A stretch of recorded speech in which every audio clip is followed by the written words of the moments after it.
저는 윤서진입니다. 39살 법무부 국가구상관리단 팀장입니다. 2025년 3월 신설조직의 첫 책임자로 발령받았지만 솔직히 말하면 이 자리가 달갑지 않았습니다. 국가가 쓴 돈을 되찾는 일, 구조된 사람들에게 청구서를 보내는 일, 과연 이게 옳은 건가 싶었는데 하지만 첫 사건을 받았을 때 생각이 바뀌었습니다.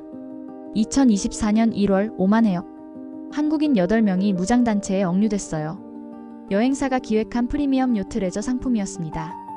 정부는 총력을 다해 해군 특수전단 파견, 현지 협상팀 구성, 전세기 투입 32억 원이 들어갔어요. 다행히 전원 무사 귀환했습니다. 문제는 그 다음이었어요. 여행사 대표 강무혁은 당당하더라고요. 면책 동의서 받았고요. 포괄보험도 가입했으니 법적으로 문제없습니다. 저는 이를 악물었습니다. 32억은 단순한 숫자가 아니에요. 국민 세금이잖아요. 누군가의 무책임을 세금으로 덮어줄 순 없었습니다.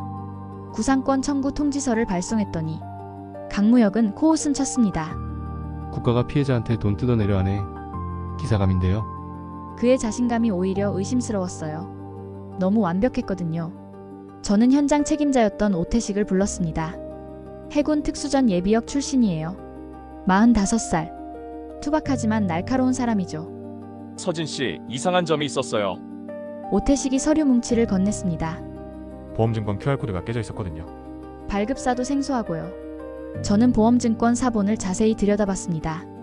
겉보기엔 멀쩡했는데 하지만 뭔가 이상했어요. 핸드폰으로 QR을 찍었습니다. 인식 안 됨. 다시 찍었어요. 역시 안 됐죠. 심장이 뛰기 시작했습니다. 그날 저녁 구조 대상자 박도윤을 만났습니다. 33살 핀테크 스타트업 대표. 인터뷰 중 박도윤이 가방에서 뭔가를 떨어뜨렸어요. 작은 USB였습니다. 제가 재빨리 주워 건넸죠. 중요한 거 아닌가요? 박도윤의 얼굴이 굳었습니다. 손이 미세하게 떨렸어요. 아, 회사 백업이에요. 신경 쓰지 마세요. 거짓말이었습니다. 저는 법정에서 수백 명의 증인을 봐왔어요. 거짓말하는 사람의 신호를 압니다. 박도윤은 뭔가 숨기고 있었죠. 집에 돌아가니 딸 라엘이 법전을 펼쳐놓고 있었습니다. 17살. 고등학교 모의재판 대회 준비 중이었어요. 엄마 면책 동의서가 뭐야? 이게 있으면 무조건 책임 안 져도 돼. 저는 라엘의 머리를 쓰다듬었습니다. 아니야.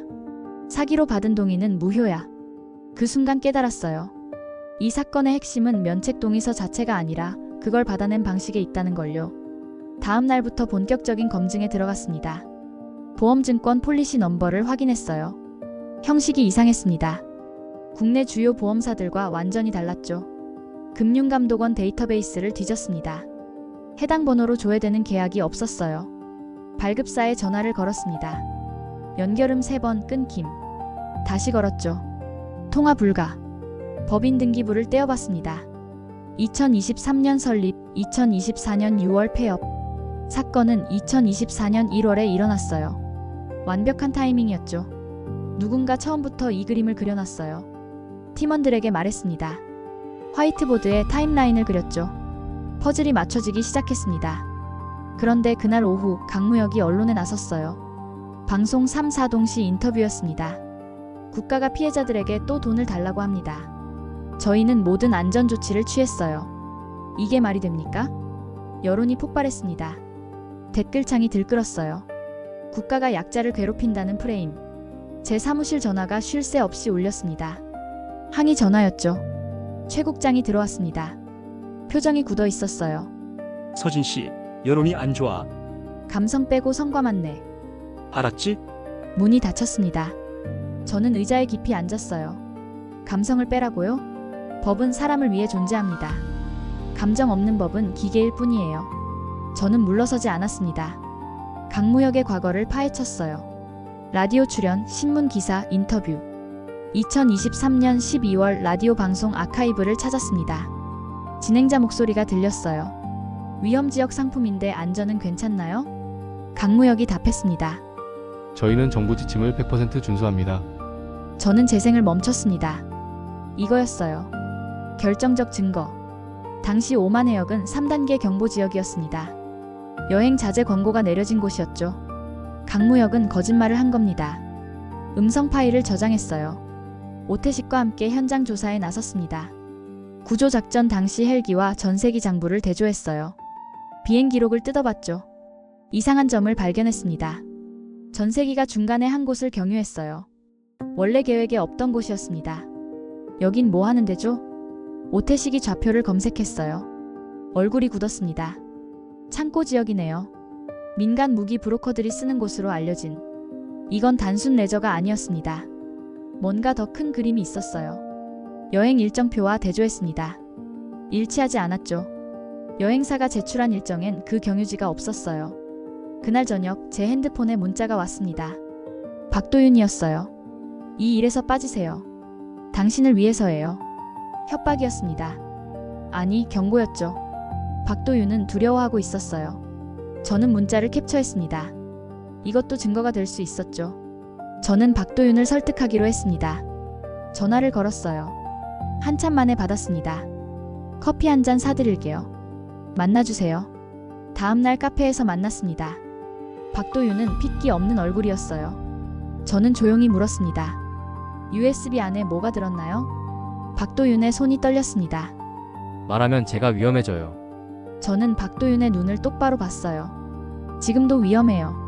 하지만 진실을 말하면 법이 당신을 보호할 겁니다.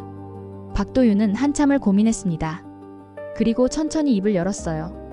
암호화 원래키가 있어요. 해외 서버 접속 기록도요. 이 여행은 단순 레저가 아니었어요. 데이터 반출을 위한 커버였죠. 제 예상이 맞았습니다. 가슴이 뛰었어요. 저는 계획한 게 아니에요. 하지만 알고도 묵인했습니다. 그게 제 잘못이에요. 영장을 받았습니다. USB를 열었어요. 박도윤의 말이 사실이었습니다. 암호화 원래키, 서버 기록, 여행 상품 설계 PPT. 마지막 파일을 열었을 때 숨이 멎을 뻔했습니다. 사막 루트는 데이터 반출을 위한 최적 경로. 정부 감시 사각지대. 작성자는 강무혁이었어요. 그리고 더 있었습니다. 보험 브로커와 여행사의 메신저 로그였죠. 증권은 그럴싸하게만 만들어. 아무도 확인 안 해. 폴리시 넘버는 대충 조합하면 돼. QR은 깨뜨려놔. 조직적 사기였습니다. 강무혁은 처음부터 모든 걸 계획했어요. 가짜 보험, 면책 동의서, 숨겨진 데이터 반출까지. USB가 입을 연 겁니다. 조정 기일이 잡혔습니다. 강무혁의 변호사가 말했어요. 도의적 책임만 인정합니다. 5억 원 지급하겠습니다. 32억의 6분의 1도 안 되는 금액이었죠. 받아들일 수 없습니다. 조정은 결렬됐습니다. 본안 소송으로 갔어요. 소장을 제출했습니다. 면책 동의서에 하자, 고지 의무 위반, 보험 증권 사기. 모든 걸 담았죠.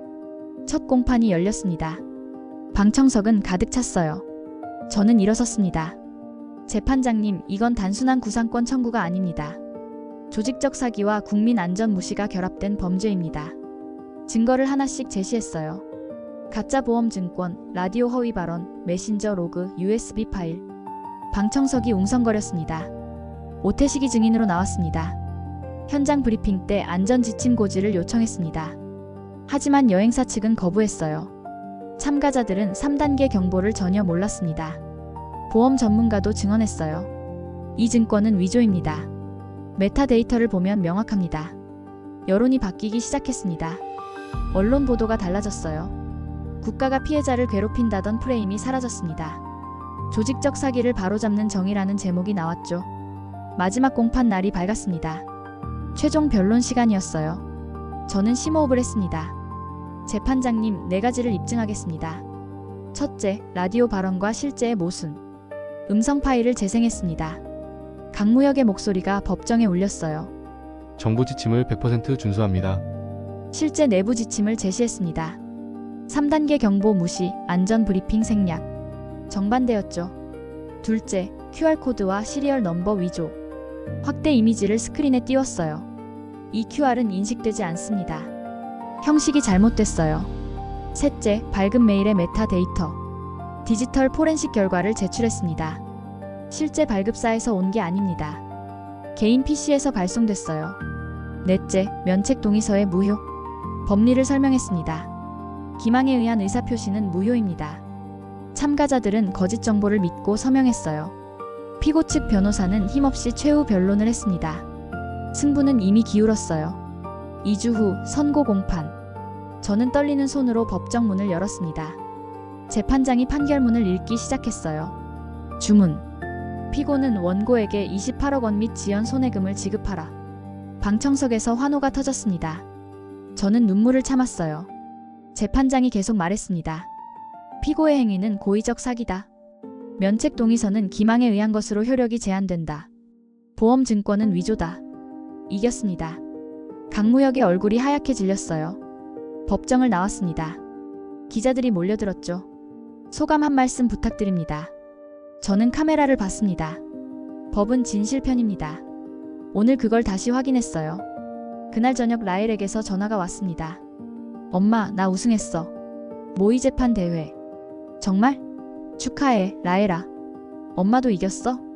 저는 웃으며 답했습니다. 응. 엄마도 이겼어.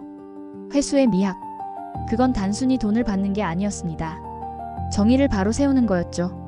국가의 자부심은 돈이 아니라 원칙에서 나옵니다. 일주일 후 사무실에서 사건을 정리하고 있었어요. 28억 원 회수, 강무혁 형사 고발, 보험 브로커 적발. 모든 게 마무리됐습니다. 그때 팩스 기계가 울렸습니다. 새로운 사건 접수 통지서였어요. 동남아에서 또 다른 구조 작전이 있었다는 내용이었죠. 벌써 다음 건이 왔네요. 오태식이 말했습니다.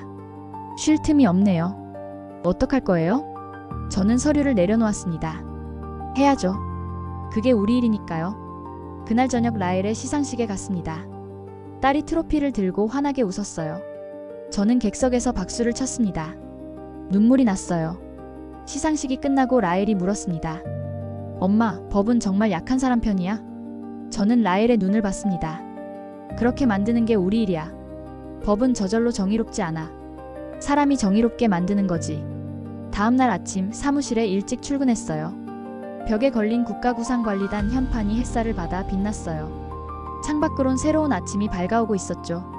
팀원들이 하나둘 출근했습니다. 회의를 소집했어요. 새 사건입니다. 시작합시다. 저는 화이트보드에 사건 개요를 적기 시작했습니다. 누가, 언제, 어디서, 무엇을, 어떻게. 모든 사건의 시작은 여기서부터였죠. 오태식이 전화를 걸어왔습니다.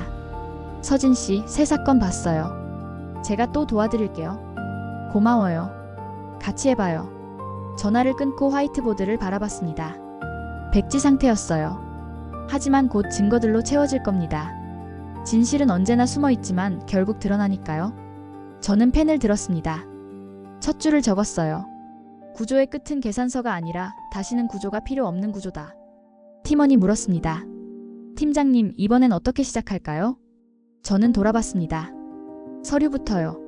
서류는 거짓말을 하지 않으니까요. 모두가 웃었습니다. 저도 웃었어요. 우리는 다시 출발선에 섰습니다. 새로운 사건, 새로운 진실, 새로운 정의. 끝은 또 다른 시작이죠. 창밖에 햇살이 더 밝아지고 있는 가운데 저는 노트북을 열고 자판을 치기 시작했습니다. 새로운 이야기가 시작되는 국가구상관리단의 이야기, 정의를 되찾는 사람들의 이야기, 그리고 저 윤서진의 이야기였습니다.